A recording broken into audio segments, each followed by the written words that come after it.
Hello everyone. Welcome to my channel. Please subscribe and keep watching more details. General Hospital 2-week spoiler September 22nd to October 3rd. Britt's panic and Monica's sister revealed. On Monday, Tracy Quartermaine, Jane Elliott, is sorting through old photos of Monica reminiscing about her sharp style. The doorbell rings incessantly. And when Tracy finally answers, she's met by Lucy Coe, Lynn Herring, someone she clearly dislikes. Despite Lucy's insistence on speaking with Tracy, she slams the door in Lucy's face, a move that's become a habit for Tracy. Meanwhile, Cody Bell, Josh Kelly, learns what Brooke Lynn Quartermaine, Amanda Setton, is up to. Brooke Lynn asserts that if a Quartermaine created a rule, another Quartermaine can change it, possibly referencing a Quartermaine no-dog policy that might be affecting Cody's affection for his puppy. Nathan West return rocks General Hospital. Anna Devane, Finola Hughes, receives some shocking information and, as many fans now know, Ryan Pavey is indeed back as Nathan West. Anna informs Dante Falconeri, Dominic Zamprogna, Lucas Jones, Van Hansis, and Elizabeth Baldwin, Rebecca Herbst, that Nathan's return must be kept a secret while they investigate. Sonny Corinthos, Maurice Bernard, and Carly Spencer, Laura Wright, receive upsetting news, likely concerning Monica's death and its impact on Jason Morgan, Steve Burton, and Michael Corinthos, Rory Gibson. Sonny struggles to offer comfort, and Carly insists on honesty between them. General Hospital spoilers. Nina gets a shock. They remain worried about Michael and Drew Kane Quartermaine's, Cameron Matheson, recent shooting. Nina Reeves, Cynthia Watt-Rose, is at General Hospital, in tears, speaking with Anna. It's possible Anna contacted Nina to reveal her adoptive brother is alive, a revelation that would surely shock Lisa Labrecht, Kathleen Gotti, and Britt. Molly Lansing Davis, Kristen Vaganos, confides in her mother, Alexis Davis, Nancy Lee Grahn, about her feelings for Cody.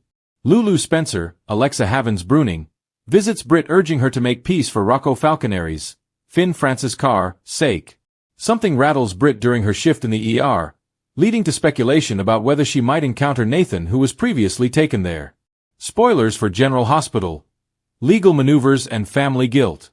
Drew issues new instructions, possibly to his lawyer, Martin Gray, Michael E. Knight, who is also at the hospital. Stella Henry, Vernee Watson, is back at work, and Martin seems to have conceded to Drew's demands to reinstate her and halt the investigation. Martin then makes a clandestine phone call, potentially informing Monica's sister, Ronnie, Erica Slezak's character, of Monica's death. Lulu searches for Tracy, likely to offer condolences for Monica's passing. Britt is consumed by guilt, and questions arise about whether she knew Nathan was being held captive and experimented on. Anna and Felicia Scorpio, Christina Wagner, catch up, with Nathan's return being particularly significant for Felicia, as he is the father of her grandson, James West, Gary James Fuller, who has never met him and is currently dealing with his mother, Maxie Jones, Kirsten Storms, being in a coma. General Hospital spoilers. Family ties and risky decisions. Trina Robinson, Tabiana Ali, has an intense conversation with her father, Curtis Ashford, Donnell Turner, and later questions Jordan Ashford, Tanisha Harper. This leads to speculation about whether Trina noticed a closeness between Curtis and Jordan. Tracy makes a risky move, while Felicia remains deeply concerned about her grandson James and Nathan's return. The family faces the difficult task of deciding how and what to tell James about his father, especially with Maxie incapacitated. Brooke Lynn and Ned Quartermaine, Wally Kurth, share a heart-to-heart, likely about Monica and Tracy, and Brooke Lynn may be the one to inform Lois Chirulo, Rena Sofer, of Monica's death. Thursday, September 25th.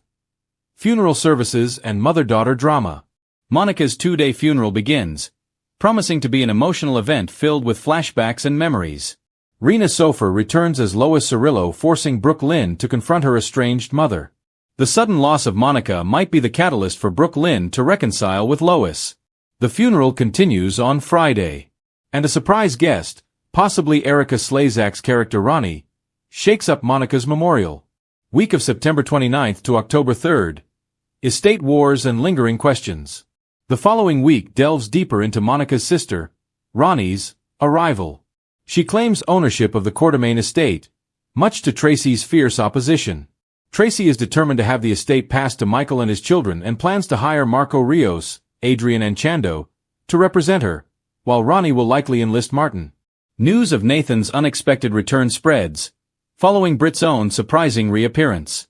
Many are shaken by these developments. Britt, aware of who is responsible for Nathan's situation, has yet to reveal this information. Jason and Britt find comfort in each other.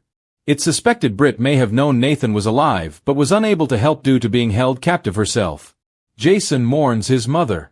And Drew struggles with Monica's death, despite her not being his biological mother. The PCPD continues investigating the shooting of Drew and the murder of Judge Heron, Tessa Aubergenois. Michael may face challenges with his alibi, as a paid escort is not ideal, especially during a custody hearing. Nina is overjoyed by Nathan's return, a double blow for her and a stunned Liesel. In casting news, Jonathan Jackson is back on the General Hospital set, filming scenes as Lucky Spencer. Speculation is rife about his return for November sweeps, and the reasons Port Charles brought with it more than falling leaves. It carried the scent of dread, betrayal, and a revelation so shocking it promised to rip open wounds decades old. At General Hospital, Britt Westbourne found herself at the center of a storm she didn't see coming. While Monica Quartermaine faced a truth she'd long buried, she had a sister she never told anyone about. Britt's panic. In her office at GH, Britt clutched her phone with trembling hands. The text had come out of nowhere, a simple message that knocked the air out of her chest. "They know what you did. Meet me in the basement or everyone else will too." The words burned into her retinas. She had been so careful, so methodical. No one could possibly know the truth. Could they? Her mind replayed every misstep over the last few months. The experiments with a patient's file, the unauthorized access to hospital records, the quiet way she had covered up someone's prescriptions that had been tampered with. It wasn't all her fault. She had been manipulated into helping, pressured by threats that dangled over her head like a guillotine. But if this secret came out, her career was finished. Her breathing quickened, and for a moment she thought she might faint. Britt wasn't easily rattled. She was Faison's daughter, after all. But this was different. This was her life's work at risk, her fragile trust within Port Charles slipping through her fingers. When she finally stumbled into the hospital's basement, the dim lighting made her stomach churn. Shadows stretched across the walls like sinister hands. Then came the sound, footsteps echoing against the concrete. "Hello," she called, her voice breaking. And from the darkness, a figure stepped forward. The mysterious woman. At the same time, Monica Quartermaine sat in the Quartermaine Mansion's parlor, sipping tea that suddenly tasted bitter. Tracy, ever the provocateur, had just thrown a verbal grenade at the breakfast table. "I ran into an interesting woman yesterday," Tracy announced, smirking. "She claims she knows you, Monica." "Intimately." Monica rolled her eyes. "Tracy, I have patience to think about. I don't have time for your games." But Tracy's smirk only widened. "She said she was your sister."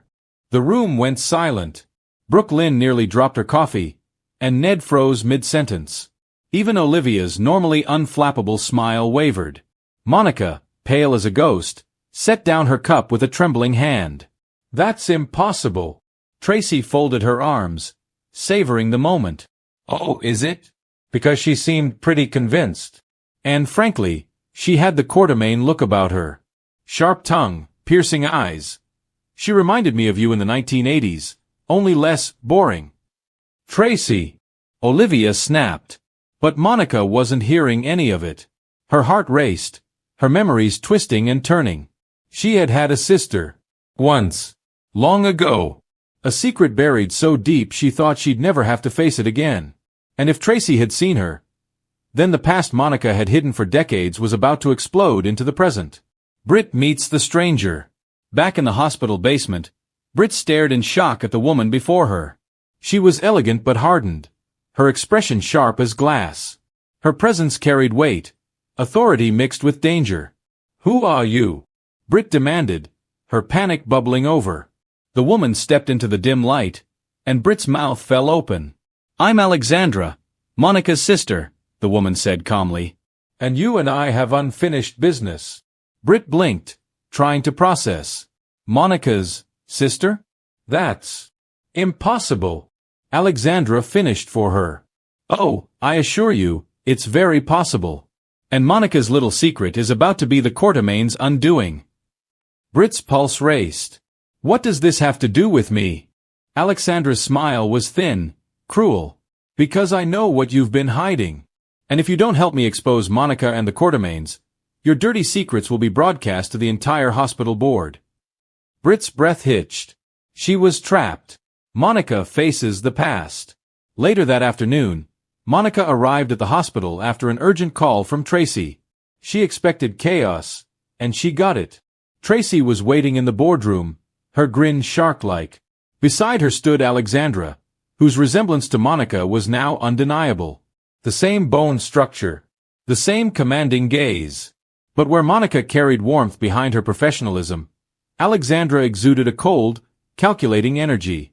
"Monica," Alexandra said smoothly, "it's been far too long." Monica's throat went dry. "Alexandra!" Gasps filled the room. Elizabeth, Finn, and even Epiphany exchanged stunned glances. Britt lurked near the corner, her nerves threatening to boil over as she avoided Monica's eyes. Tracy wasted no time. "Care to explain why you've been hiding a sister all these years? Or shall Alexandra do the honors?" Monica's heart twisted. The memories came flooding back. Alexandra's wild streak, her obsession with power, her constant rivalries. Their final falling out had been catastrophic, leading Monica to cut ties completely. She had never told anyone, not even Alan, about her estranged sibling. And now Alexandra was standing here, ready to tear down everything Monica had built. Britt's breaking point. Britt could feel herself unraveling. Alexandra had cornered her, forcing her to cooperate, but the guilt was eating her alive. If Monica knew what Alexandra was holding over her, Britt's reputation would implode. But watching Monica's devastation as Alexandra stood poised to destroy her, something shifted in Britt. She couldn't stomach being Alexandra's pawn anymore. "Stop!" Britt blurted, her voice sharp enough to silence the room.